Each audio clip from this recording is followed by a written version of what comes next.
Before we start, warning. Spoilers ahead. Today, I'm going to recap a Korean action film released in 2005, A Bittersweet Life. This movie is a story about a gangster who is assigned to keep an eye on his big boss mistress on suspicion of having an affair. But it turns out that he falls in love with the mistress. After finding out the mistress has an affair, he decides to spare the mistress' life instead of killing her. Because of his disobedience to his boss, it leads to a chain of events that will ultimately result in betrayal and bloodshed. What will happen to the gangster? Will he get a chance to confess his feelings to the mistress and make up with his boss? Let's find it out.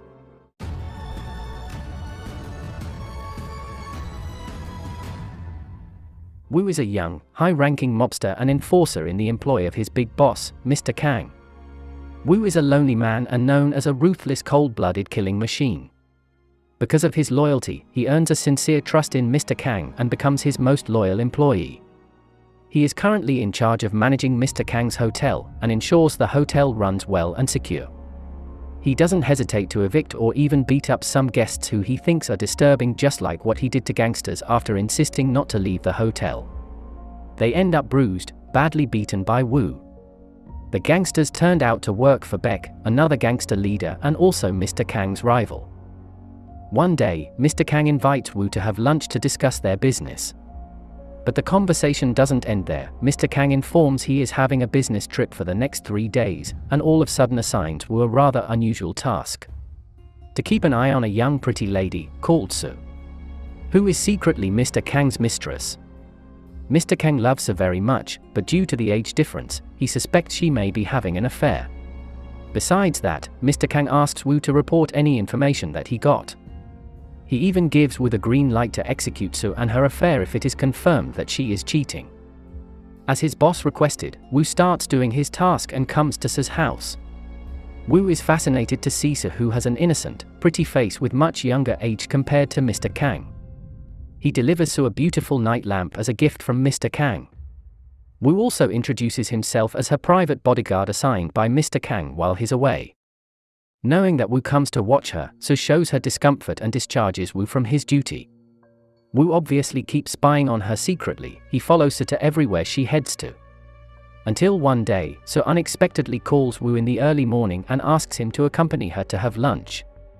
During lunch, they start to have a short chit-chat. When Soo performs classical cello music on the stage, Woo quietly enjoys her performance. After spending a day with Soo, Woo, who is always lonely and even never has any friend, unexpectedly starts to have feelings for her. Do you think that's the right moment for him to fall for her? Woo keeps his eyes on Soo, while Soo becomes more suspicious since she often sees other men. At first, he thought the man is just a friend of hers because he drops her off and she goes home, just it. Therefore, Woo doesn't inform Mr. Kang about it. But one late night, the man stayed overnight at her house.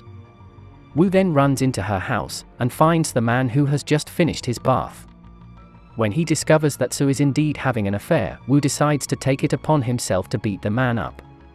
Soo is very shocked and cries. Woo takes his phone to immediately call Mr. Kang, but due to his mercy and love for Soo, he doesn't do it. Instead, warn them and tell them to never see each other even again, to completely forget that they ever met. Soo doesn't believe that Woo didn't tell Mr. Kang about what has just happened. She even gets offended and pushes him away. After arguing with Soo, on the way back to his apartment, a stranger comes to Woo and asks him to apologize to his rival gangster whom he beat previously in the hotel, or something terrible will happen to him. Woo ignores it and chases him away. Woo feels restless and anxious because he didn't obey the commands of Mr. Kang, concealing Soo's affair from him and even spare their lives, while on the other side, if he tells Mr. Kang the truth, Mr. Kang will definitely get rid of Soo, which he doesn't want to happen. He keeps thinking about that until he falls asleep. No longer after that, he awakes, finding himself surrounded by a group of gangsters, armed with weapons to beat him. Woo doesn't have time to escape and is unable to fight them back. The gangsters kidnap him and bring him to an empty abandoned warehouse. He is helplessly at a disadvantage and tied on the roof. The gangster boss then shows himself. It is Beck. Beck punishes and cruelly tortures him after what he did to the gangsters previously. Beck orders his men to kill Woo. Instead of apologizing to Beck, Wu vents his anger and says that he will never forget what Beck has done to him. Just before Wu gets executed, he suddenly throws up his food over the place. Feeling so disgusted with his vomit, the gangster decides to take him down. They cover Wu's head and throw him to an unknown place in a pouring rain. With hands still tied, Wu finally manages to remove the cover from his head. A car then approaches Wu with a group of men getting off from it. They are Mr. Kang with his gangsters coming to Wu to express his disappointment after feeling betrayed by his most trusted man. Mr. Kang asks Wu why, but Wu has nothing to explain. For Wu, it was merely a sudden overwhelming emotion that is indescribable, and yet guided his movements from that point onward. Something stirred in both his heart and mind. It could be his love for Su, but it could also just be his first realization of the loneliness in his life. No matter what it is, it's a feeling that Wu can never seem to define it to Mr. Kang. Mr. Kang hands over Wu to his gangsters and orders his new accomplice to handle it. Mr. Kang's new accomplice then cruelly hit Wu's hand with a wrench. Wu's hand is heavily bleeding. But it doesn't end there. Wu is pushed into a muddy pit and buried alive. After a while, Wu, who is still alive, struggles to get out of the leap. The gangsters purposely wait for him to come out from the leap and bring him to another place. Wu is given a second chance to call Mr. Kang and ask for his forgiveness. Wu takes the phone and calls Mr. Kang, apologizes, but when the gangsters are careless, Wu fights them all alone and manages to escape from them. Wu has no intention to apologize to Mr. Kang. He even swears to himself that he will take his revenge. After escaping from the gangsters, he goes into hiding and devises a plan to attack Mr. Kang. Before he executes his plan, he stops by Su's house and leaves a night lamp that Su wants to buy as a farewell gift. Wu then buys some guns from a gun dealer who knows him as Mr. Kang's man. They are about to make a deal, but the gun dealer finds out that Wu is no longer with Mr. Kang. The deal ends in a gunfight and Wu kills all the gun dealers. He gets out of the place and steals all the guns. Now, Wu is confident to take his revenge on Beck and Mr. Kang. He firstly frames Beck to come to the ice rink. They start arguing, but Beck slyly attacks him with a knife on his hand. Seeing Wu get stabbed, Beck gets excited without noticing that he is taking a gun from his bag and suddenly shoots him to death.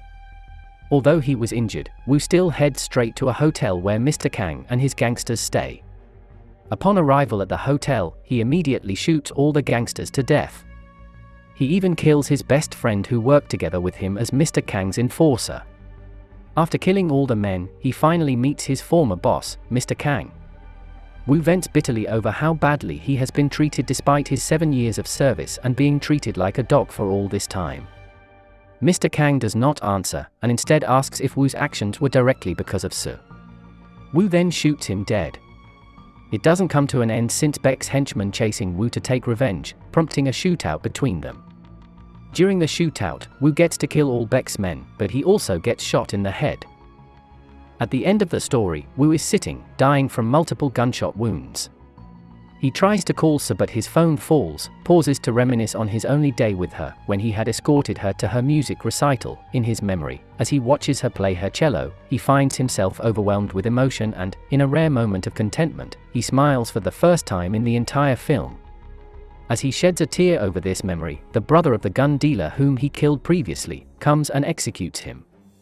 Do you think Wu died in vain because he can't get a chance to confess his feelings to Su even until his last breath? Do you think it is worth it to spare someone's life at your own risk to die? Leave your comments below. And also make sure to subscribe and turn on notifications so you can watch more videos